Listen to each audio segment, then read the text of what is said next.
What's the easiest choice you can make? Window instead of middle seat? Picking a vendor who sends a great gift basket? Outsourcing business tasks you hate? What about selling with Shopify?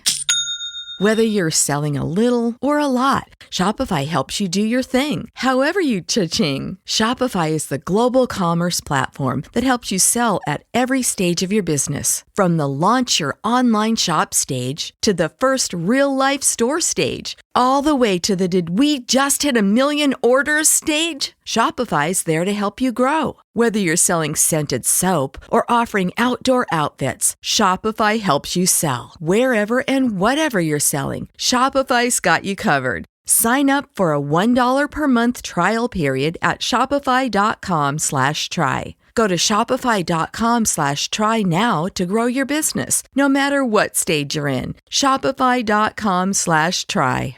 Gas mark 1, 2, 3, 4, 5. I'm gonna cook a meal that's gonna make you mine. I'm turning up the oven, now we're ready to roast. When you touch me, honey, you'll love it the most. Come on and put me in a loving stew. Welcome to another Britflix.com podcast. My name's Stuart Wright, and today's guest is Christine Hartland. Welcome to the show. Hello, thank you very much for inviting me. My pleasure, my pleasure. Now, we're going to do 3 films that have impacted everything in your life. But first, we're going to talk about your company, Smash Media. Absolutely. So I'm going to start first by saying a little bit about my background. I've done short films and feature films. And one of the last one you reviewed, actually, which was quite exciting, Containment in 2015, 2016. And then, so I met Fiona Gillies, also an indie producer on a Creative England market trader scheme. And we were basically sat down on a train journey going how hard it is for filmmakers to get projects off the ground, especially debut features and especially emerging and new voices. And we came up with the idea of My Smash Media. And then I was like, right, we need a tech person on board. And I said to Fiona, I only know one tech person who I'd worked with on a transmedia project in 2010, 2011. And that's Mahesh Ramachandra. And he's a tech expert. And we bribed him with some wine. And he said, it's an excellent idea. Let's do something. So we all came together, and My Smash Media is basically an IP matchmaking platform for the creative industry. And we're starting in the film and TV because that's our background. And what it does, it provides a pitch builder and pitch protector for content creators, and then connects them with decision makers. And it's free for content creators. We've got about just nearly 2,000 content creators, and it's growing every week, which is exciting. And we've got 12% of those are from the US, about 13% worldwide, and 75% the majority are UK, which is quite good because we're global before we even started. So it's kind of a word of mouth. So it's a marketplace. We've got on one side the content creators, and on the other side we have decision makers, and we connect them. And then we also have a third type of users, which are the service providers. And one of our first service that we're providing came from a lot of pain as an indie producer, which was to provide sales estimates, part of the pitch. Yeah, so we were faced with talking to private investors going, great, Deck, where are your figures? And you'd go, I haven't got any figures because I don't have a sales agent. I can't have a sales agent. And they'd go, well, you know, most founders or entrepreneurs, they kind of make their own figures. And you go, yes, but in the film industry, you can't make your own figures. I have to have them from a sales agent. And it was a vicious circle.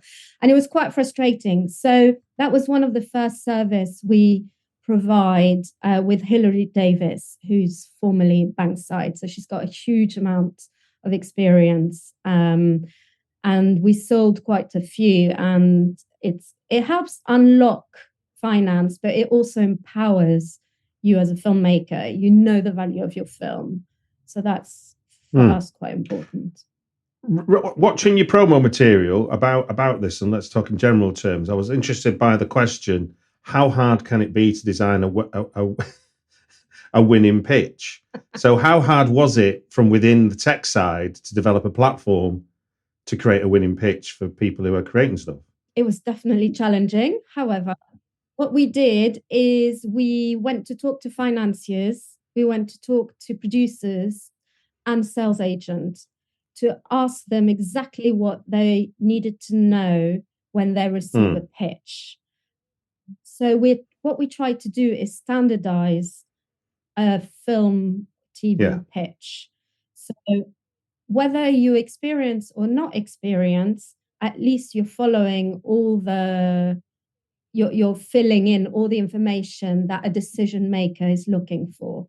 And by decision maker, we're talking about, a director who might be looking only for a script. So it could be the creative elements in the pitch, or it could be a producer looking for a project, a financier, sales agent, broadcaster, commissioner. So we needed to kind of make sure a writer who would only have the creative elements could just go on it and pitch and feel that they could send their URL link to anyone who was interested, and they'd have a good idea of what they were looking for. So what I think is quite interesting is the power of the log line, because I think everyone just reads the log line, and then that dictates whether you scroll down or you want to know a bit more. So I think this is really important, to do a really, really good log line. Absolutely. It's definitely time well spent developing a log line, inviting people's opinion.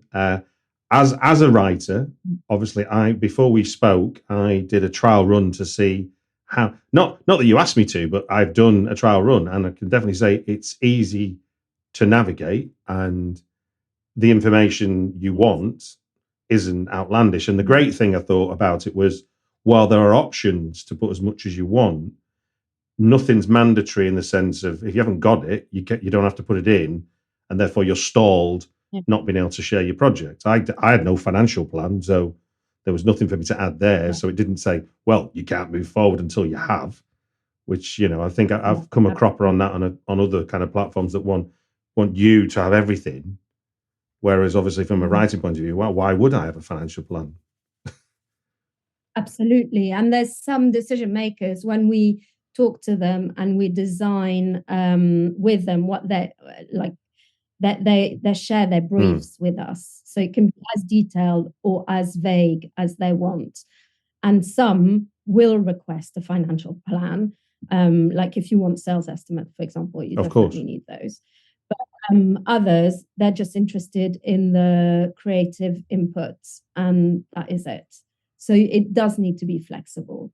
And as we all know, you keep going back to your pitch numerous times. It keeps growing. And as your team grows, you'll bring a director, producer, financier, that will again. Exactly, yeah. So if I have got a producer who's made me a financial plan or helped me develop one, then I can add it at a later date. But it doesn't stop me sharing the project within the platform. And a powerful thing that we've not mentioned yet is your partnership with Getty Images, which I think is a real boon for people who want to create something within your platform, because creating a nice mood board with access to non-watermark photographs is a positive. It cost me nothing, and I get that value. That's quite. How did you generate that for the platform? Yeah, that was really good, actually. We were really pleased because in 2020, we received an Innovate UK grant to create what you see at the moment. And then we have some private equity as well. And it was really interesting to talk to Getty Images, because images speaks 1,000 words, and we're in a visual industry. And when they saw what we were trying to do, they immediately were like, this is brilliant. And what was interesting for me was the fact that, you know, every time we do pitches or you do mood boards or, you know, I mean, the filmmakers I worked with, you always had like that horrible kind of, you know, watermark, or it was really low res and it looked horrible.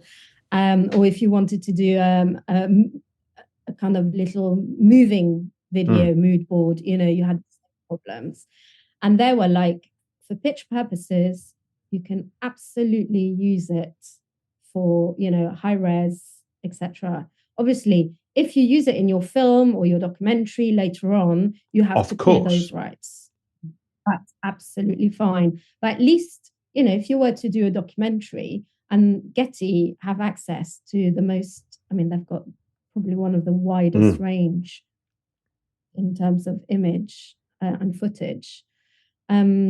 You know, you can kind of do a really good mood boards. And I've seen some where you kind of go, wow, okay, I can see I can see what it would be like. And then, yeah, if you use those, you just now certainly for the newer writer or the emerging writer, and I mean, I guess new producers even. One of the things about going on a platform which is online and sharing your projects is this is my intellectual property. Why would I want to just have it hanging around the web? But you have a facility within the creation of the project that you have called Pitch Protector. Do you want to talk about what that is and how that works? Yeah, that was another problem that we came across, and also, you know, ourselves, is when you send a PDF to someone, you know, it disappears. Whereas here, with our Pitch Protector, your idea, your pitch, everything is logged in on the platform. So there's a digital footprint. So if you've got a documentary about dogs and you meet a decision maker who happens to have a similar documentary about dogs, you can assess, you know, and there's a digital kind of a track record of yours, and they will be able to tell you that they've already got one. So it kind of erases all that sort of, you know, oh, my idea has been stolen. So it's basically, you know, reassuring both sides of the market, you know, the decision makers as well as the content creators, and it's free. So it's just being logged. Yeah, I mean, admittedly, while the fear is on the creation side, actually for the people who are looking for stuff, the assurance of chain of title that this is your original screenplay is as important to establish as soon as you can in a relationship as it is for you to feel my idea and my script is not just going to get taken and I'll never know about it. So as well as being, you know, you submit a project, it's then there for you to be able to share with people. Your platform also has people looking for content and making that known. So I think you refer to that as like shout outs or something. So do you want to talk about how that works and how that can benefit the creator? So at the moment we're beta stage, and we're fundraising to build the other side of the platform, which is the decision maker side of the platform and the matchmaking tool.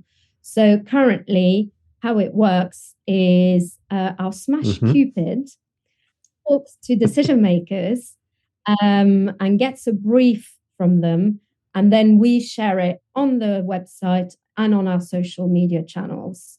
And then people kind of, all the content creators go on Smash, they create their pitch, and then they share the link to with a Smash Cupid, who then has a little look and then shares it with the decision makers. So that's how it works. It's a manual process at the moment, but hopefully it will be, that's why we're fundraising at the minute, to make it more automated and to support the Smash Cupid.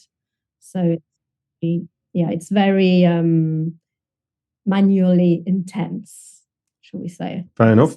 So if that's the kind of basic offering of what people can get now, somebody coming to it fresh, we've talked about the basic components. I mean, we haven't actually prepared for this, but just thinking about maybe a top, given what you've learned so far with the platform, with people coming on, successes and failures, people making strides, people getting nothing.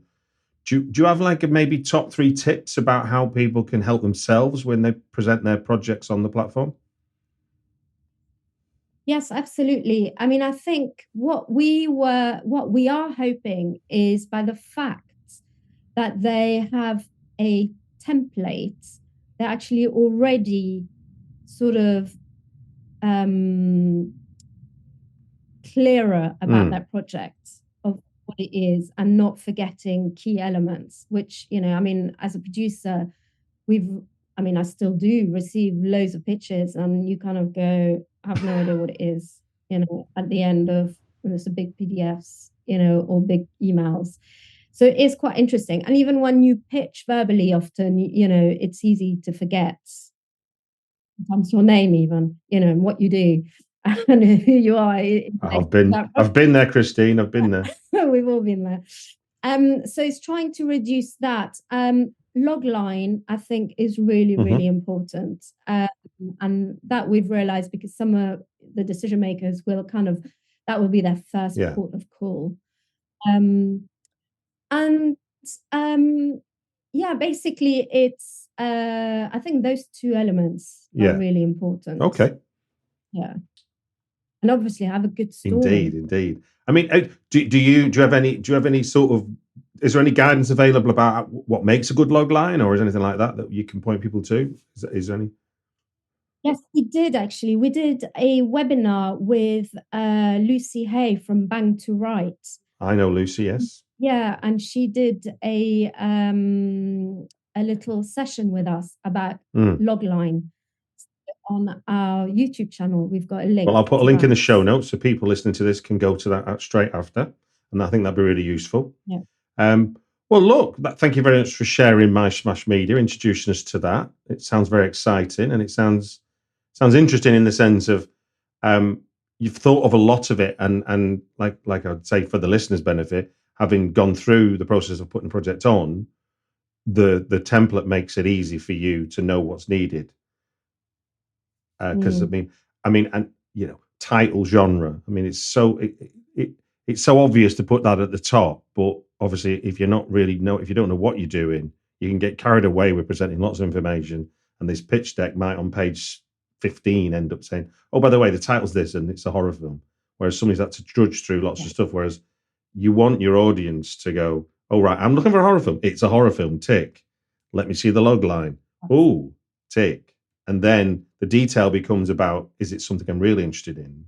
But first and foremost, people's time and effort is about trying to get through as much as possible to find the gold and the gems, because, inevitably there are thousands of things knocking about and they're not all good.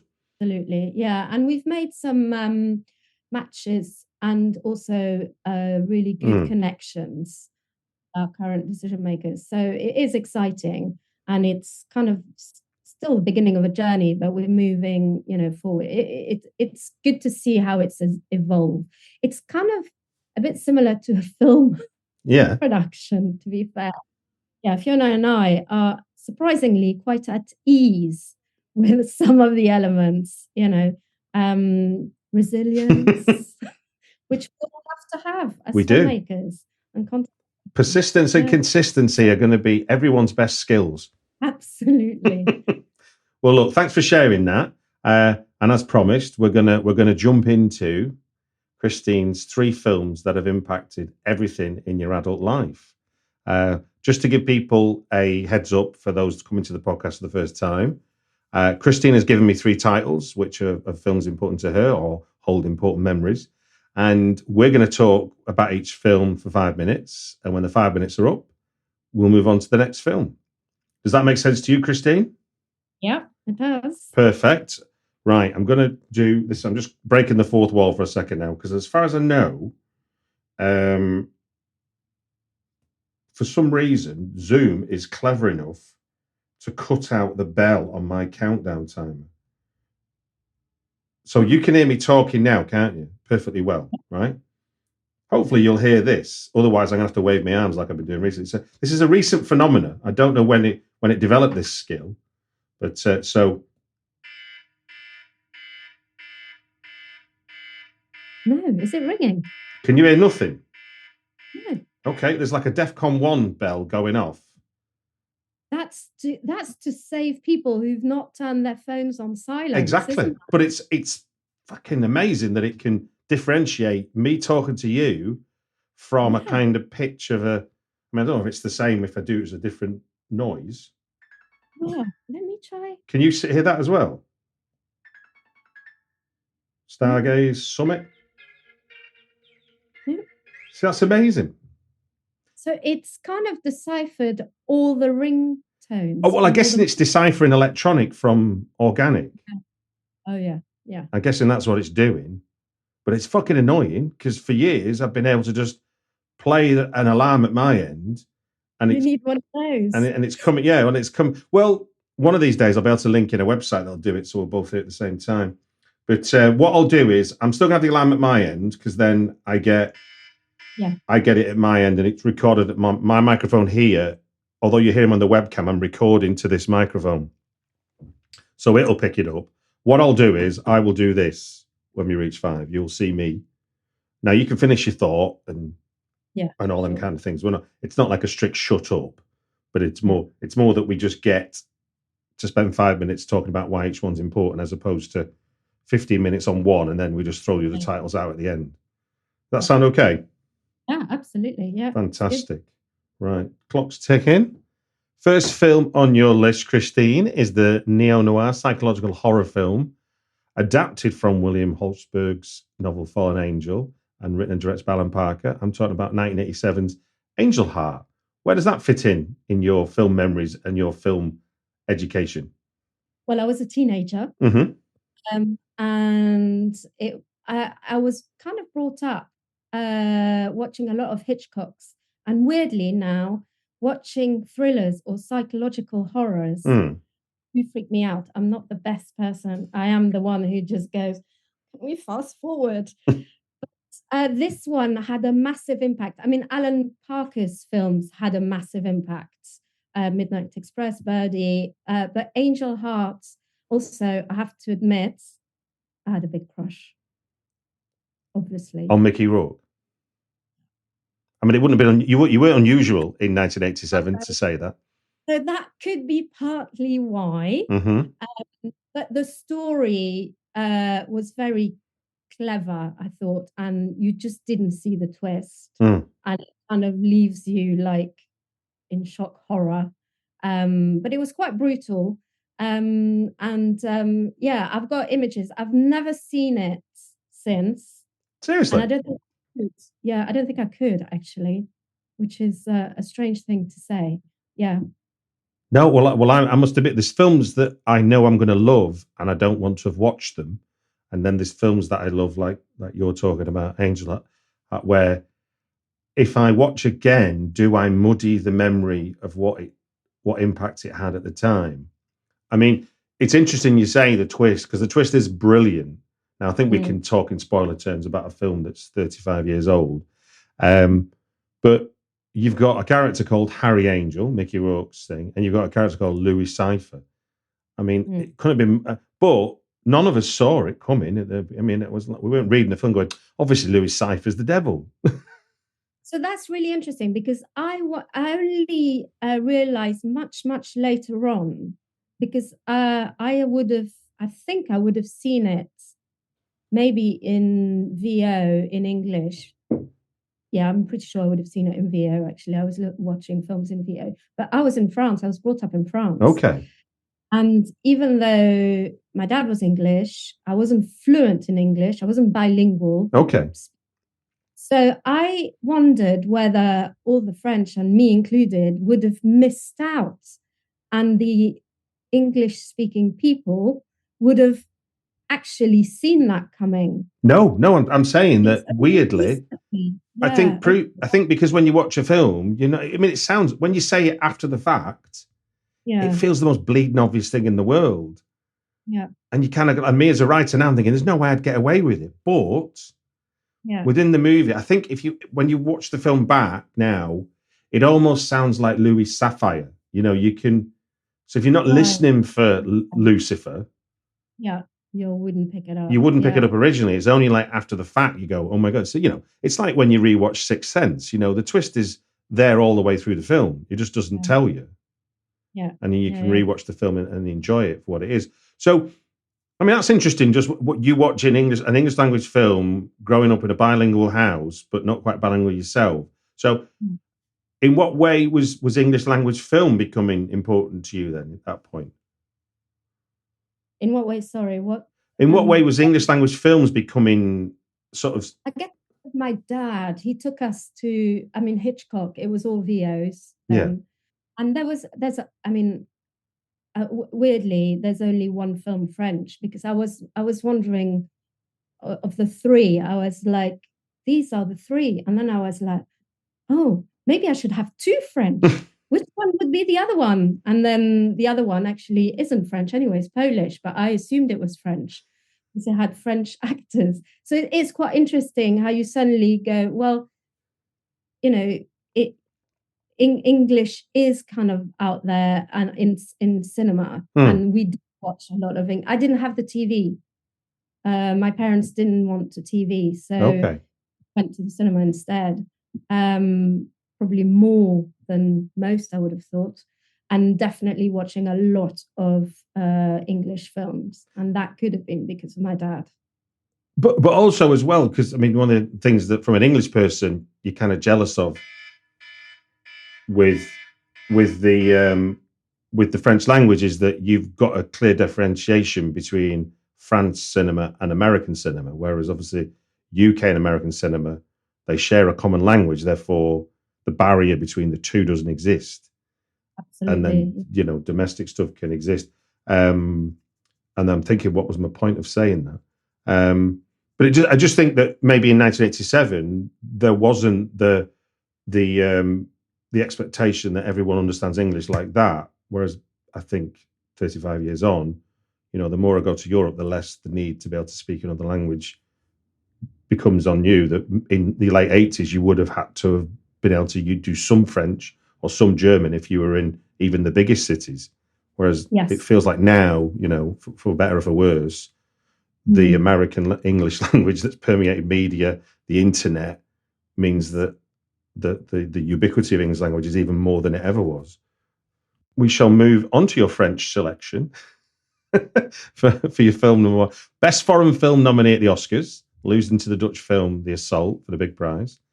The director's cut of this film was added to the Criterion Collection in 2019, which was interesting to learn. I'm talking about Betty Blue from 1986. So you, as a young French woman, then what does Betty Blue mean? How does that fit? How do you see it?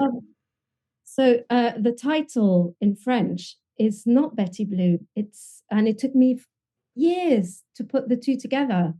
Because it's called, the direct translation is 37.5 degrees in the morning. That's what. Which I've just learned from doing a bit of research today, like that it's not Betty Blue.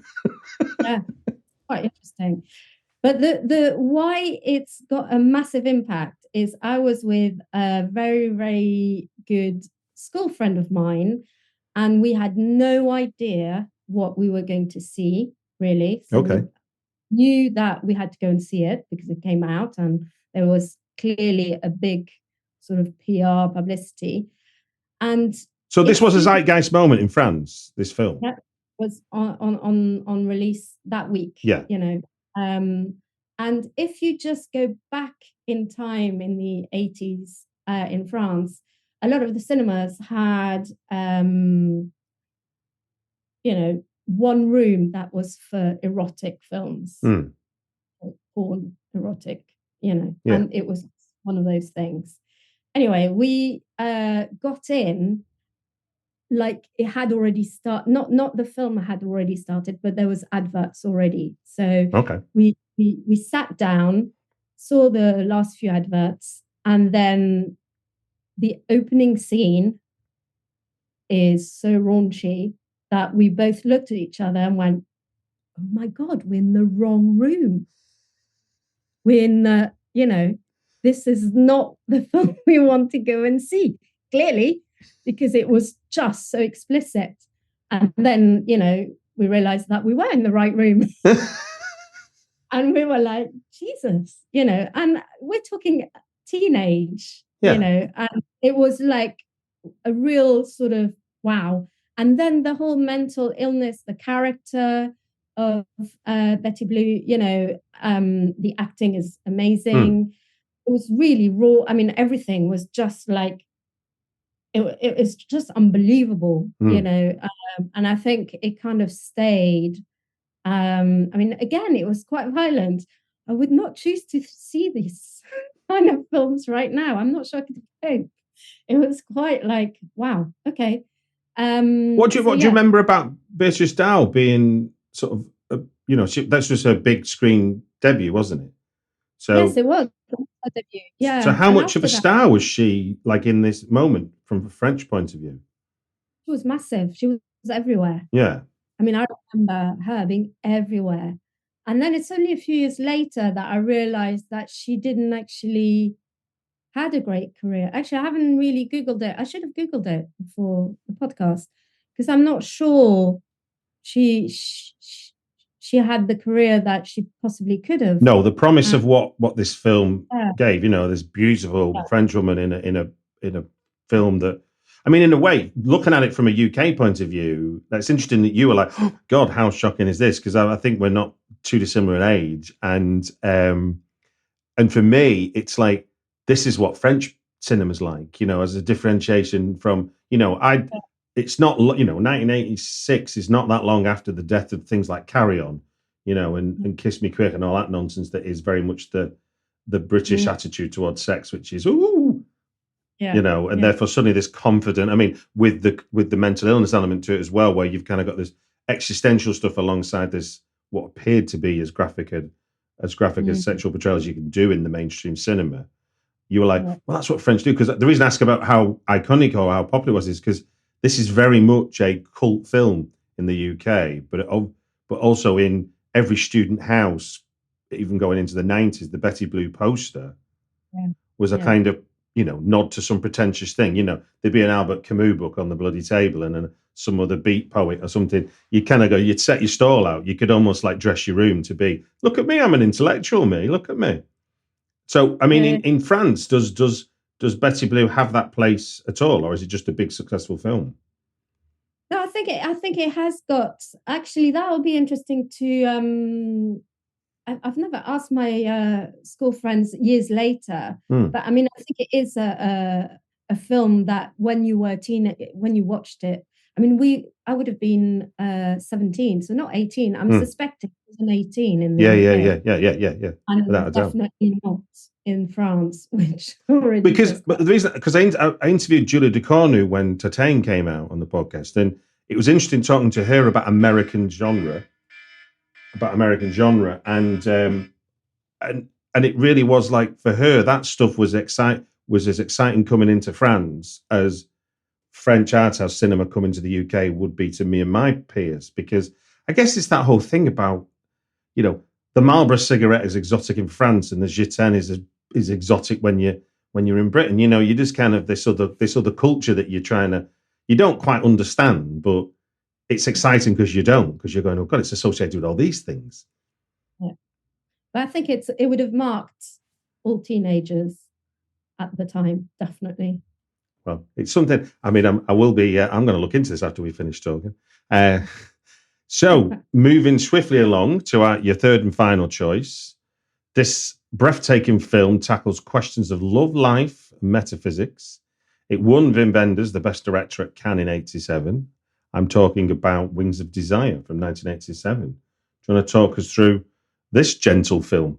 Three. A bit more gentle. I thought I'd finish on something a bit less dramatic. Yes, I was very taken by Wings of Desire, and also it was kind of very poetic and really beautiful, and I just loved everything about it, really. And I think, maybe, when you're a teenager at the time, the romance of it and the fallen angel and all of that. And strangely enough, I had forgotten that it was one of the main character, the trapeze artist, was set in a circus. Mm.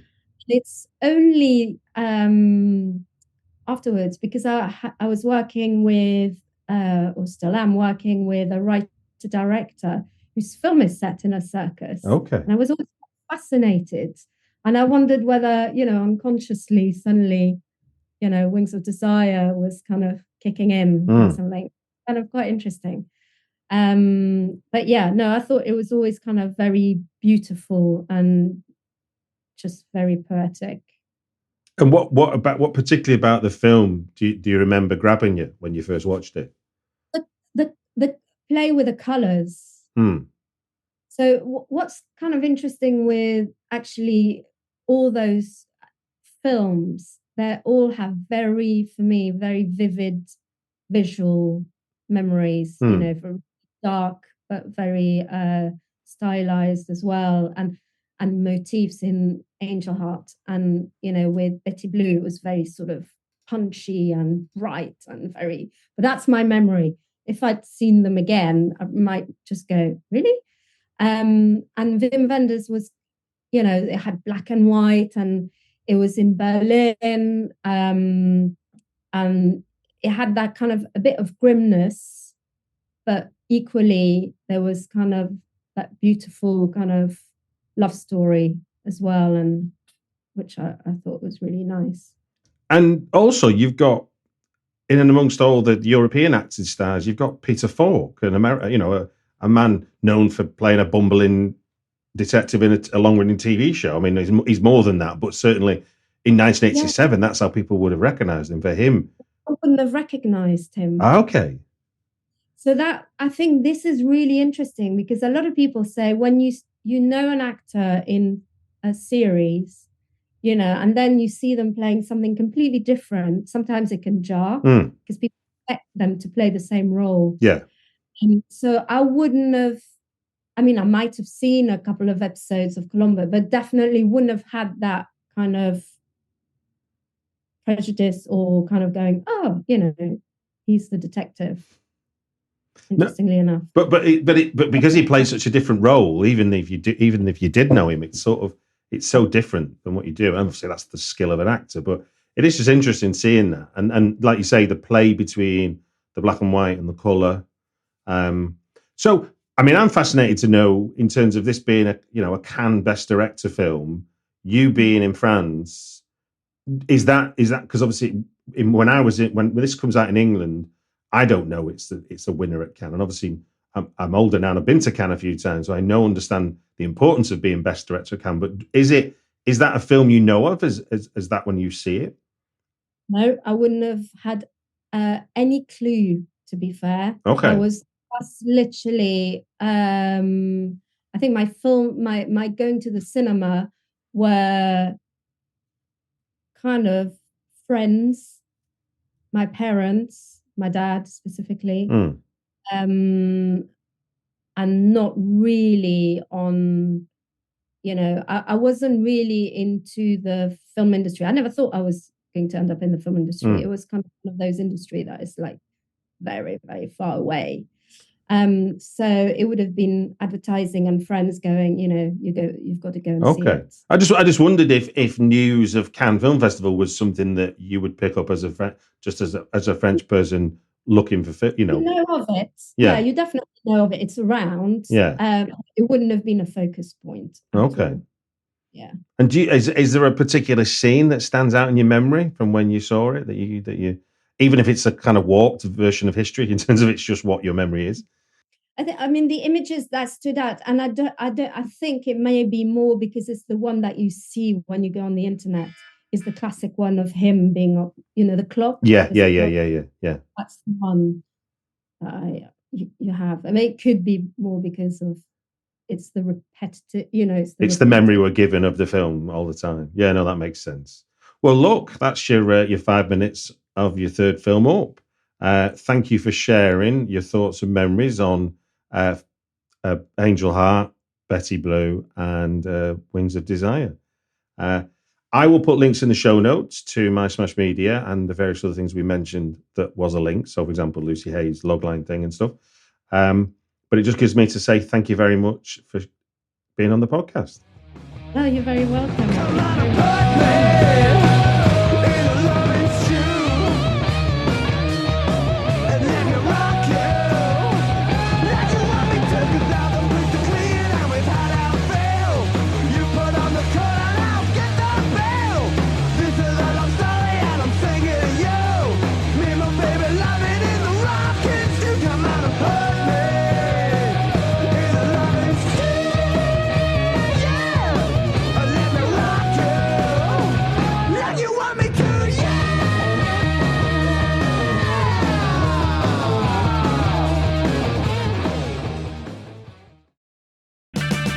Is your vehicle stopping like it should? Does it squeal or grind when you brake? Don't miss out on summer brake deals at O'Reilly Auto Parts. Oh, O'Reilly Auto Parts.